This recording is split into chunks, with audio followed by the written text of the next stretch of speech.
सुप्रभात बच्चों, आज हम आपकी हिंदी पाठ्य पुस्तक से पाठ 11 हीरा और मोती पढ़ेंगे। पाठ परिचय।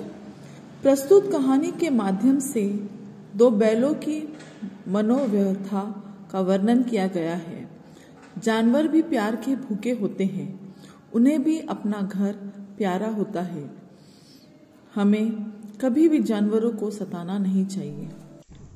किसी गांव में झूरी नाम का एक किसान रहता था। उसके पास दो बैल हीरा मोती थे। दोनों बैलों में बहुत प्यार था। वे दोनों इकट्ठा रहते और घास भी इकट्ठा ही खाते थे। झूरी भी उनके चारा पानी का बहुत ध्यान रखता था। वह कभी भी भूल कर भी उन्हें मारता पीटता नहीं था। झूरी जब खेतों में हल जोतता तो हीरा मोती कभी थकते तक नहीं थे। उनको पता ही नहीं चलता कि कब खेत जुत गया। सभी गांव वाले हीरा मोती की चर्चा करते थे। संयोग यानी अचानक से एक दिन झूरी का साला गया उनके घर आया। गेहूं बोने के लिए उसने बैलों को अपने गांव ले जाने के लिए झूरी से कहा। झूरी ने बैलों को अपनी ससुराल भेज दिया। बैलों को क्या मालूम वे क्यों भेजे जा रहे हैं। समझे मालिक ने हमें बेच दिया। अपना बेचा जाना उन्हें अच्छा लगा या बुरा, कौन जाने। पर झूरी के साले गया को घर तक बैलों को ले जाने में एड़ी चोटी का जोर लगाना पड़ा। एड़ी चोटी यानी पूरी ताकत। पीछे से हाँकता तो दोनों दाएं बाएं भागते, आगे से पकड़कर खींचता तो दोनों पीछे की ओर जोर लगाते, मारता तो दोनों सींग नीचे करके हुकारते। अगर ईश्वर ने उन्हें वाणी दी होती तो झूरी से पूछते, तुम हम गरीबों को क्यों निकाल रहे हो। बच्चों, वाणी यानी आवाज। हमने तो तुम्हारी सेवा करने में कोई कसर नहीं छोड़ी। अगर इतनी मेहनत से काम न चलता था तो और काम ले लेते। हमें तो तुम्हारी चाकरी में मर जाना कबूल था। चाकरी यानी नौकरी। हमने कभी दाने चारे की शिकायत नहीं की। तुमने जो कुछ खिलाया वह सर झुकाकर खा लिया। फिर तुमने हमें इस जालिम के हाथों क्यों बेच दिया। जालिम यानी दुष्ट, क्रूएल। संध्या समय दोनों बैलों अपने नए स्थान पर पहुंचे। दिन भर के भूखे प्यासे थे, लेकिन जब नांद में लगाए गए तो किसी ने भी उनमें अपना मुंह नहीं डाला। दिल भारी हो गया था। जिसने उन्होंने अपने घर समझ रखा था वह आज उनसे छूट चुका था। यह नया घर, नया गांव, नए आदमी उन्हें बेगाने से लग रहे थे। दोनों ने अपनी मुख भाषा में सलाह की, एक दूसरे को कनखियों से देखा और लेट गए।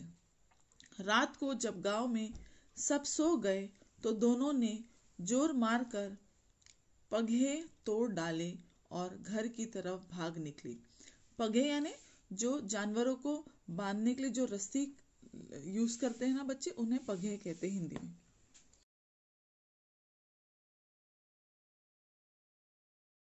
झूरी और उसकी पत्नी सुबह उठे तो देखा हीरा मोती अपने स्थान पर खड़े हैं। उनकी आंखों में विद्रोह में स्नेह झलक रहा है। झूरी बैलों को देखकर स्नेह से गदगद हो गया और झूरी की पत्नी उन्हें देखकर जल बुझ गई। बैलों को खोजते हुए गया भी झूरी के घर पहुंचा। दोनों बैलों को अपने स्थान पर खड़ा देखकर वह भी जल बुझ गया। इस बार वह हीरा मोती को मोटे मोटे रस्सों से बैलगाड़ी में जोत कर ले गया। रास्ते में मोती ने चाहा कि गाड़ी को गड्ढे में ढकेल दे, परंतु हीरा समझदार था। उसने गाड़ी संभाल ली। जैसे तैसे गया बड़ी मुश्किल से बैलों को लेकर अपने गांव पहुंचा। अब गया ने उनसे बहुत ही सख्त काम लेना शुरू किया। सख्त यानी कड़ा काम। वह उनसे दिन भर खेत में हल खिंचवाता और शाम को मोटे मोटे रस्सों से बांधकर उनके आगे रूखा सूखा भूसा खाने को डाल देता। गया की एक छोटी लड़की थी। उससे बैलों की दुर्दशा देखी न गई। दुर्दशा यानी बुरी हालत। एक दिन उसने मौका पाकर बैलों की रस्सियां खोल दी। फिर क्या था, हीरा मोती वहां से भाग निकले। थोड़ी देर बाद गया को पता चला तो वह उन्हें पकड़ने के लिए उनके पीछे पीछे दौड़ा, परंतु वे उन्हें पकड़ न सका। हीरा और मोती भागते हुए जंगल के पास से गुजरे। वहां उनको उनके सामने से आता हुआ एक सांड मिला। वह सीधे उनकी ओर लपका। यह देखकर हीरा मोती के होश उड़ गए। भागना बेकार था, इसलिए दोनों ने साहस से काम लिया। साहस यानी हिम्मत से काम लिया। सांड ने हीरा पर वार किया तो मोती ने उस पर पीछे से सींग को मार दिया। वार यानी हमला। सांड ने सोचा, एक से तो वह निपट सकता है, परंतु दो दो से कैसे निपटे। वह घबराकर वहां से भाग गया। अब दोनों बैलों की खुशी का कोई ठिकाना न था। कुछ दूर चलने पर उन्हें मटर के खेत दिखाई दिए। उन्हें भूख भी लगी थी। उनकी भूख हरे हरे मटर देखकर और भी बढ़ गई। वे खेतों में घुसकर मटर खाने लगे। अभी उनके पेट भरे भी नहीं थे कि खेत के मालिक ने उन्हें देख लिया।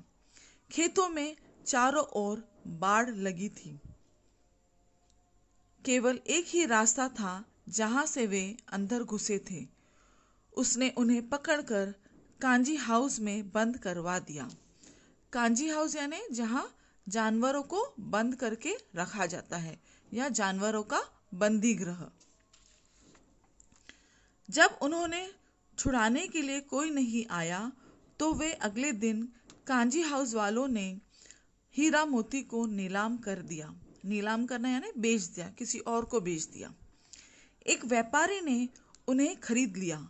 वह दोनों को लेकर अपने गांव की ओर चल पड़ा। मार खाते खाते वह भूख सहते सहते वे पहले से ही बहुत कमजोर हो चुके थे। इसलिए वे दोनों चुपचाप व्यापारी के साथ चलने पर मजबूर थे। कुछ दूर चलने पर अचानक उन्हें रास्ता कुछ जाना पहचाना लगा। उनमें एकदम हिम्मत आ गई। वे दोनों तेजी से भागे। व्यापारी उनके पीछे पीछे उन्हें पकड़ने के लिए भागने लगा, परंतु बैल कहाँ उनके हाथ में आने वाले थे। वे सीधा अपने घर जा पहुंचे। बैलों को देखकर झूरी के जान में जान आ गई। वह उनसे लिपट गया। झूरी ने बैलों की पीठ पर हाथ फेरा। इतने में व्यापारी भी वहां पहुंच गया। उसने दोनों बैलों को झूरी से मांगा। मोती ने आव देखा न ताव व्यापारी पर झपट पड़ा। व्यापारी जान बचाकर वहां से भाग निकला। झूरी की पत्नी भी भीतर से दौड़ी आई। उसने दोनों बैलों को बहुत प्यार किया और उसके बाद कभी भी उन्होंने हीरा मोती गया को नहीं दिया। तो बच्चों, इस कहानी से हमें यह शिक्षा मिलती है कि हमें जानवरों को भी अपने परिवार का हिस्सा समझकर उनसे प्यार करना चाहिए, प्यार भरा व्यवहार करना चाहिए, अच्छा खाना देना चाहिए और उनकी देखभाल करना चाहिए। अगर हम ऐसा करेंगे तो जानवर भी हमसे उतना ही प्यार करेंगे और वो हमारे प्रति और अपने मालिक के प्रति वफादार रहेंगे, और जो भी काम उन्हें दिया जाएगा वो प्यार से काम किया करेंगे। ना कि हमें उन पर जुल्म करना चाहिए, अत्याचार करना चाहिए, मारना चाहिए, पीटना चाहिए, रूखा सूखा खाना देना चाहिए। ऐसा हमें उनके साथ नहीं करना चाहिए। ऐसा करने से वे हमसे दूर हो जाएंगे। हम अपने परिवार के लोगों के साथ ऐसा व्यवहार तो नहीं करते। तो इसीलिए हमें, जानवर भले ही मूक है लेकिन वो भी हमारे परिवार का हिस्सा है, इसलिए उनसे हमें प्रेम पूर्वक व्यवहार करना चाहिए, क्योंकि जानवर प्रेम के ही भूखे होते हैं। अतः जानवरों के साथ हमें उचित व्यवहार करना चाहिए।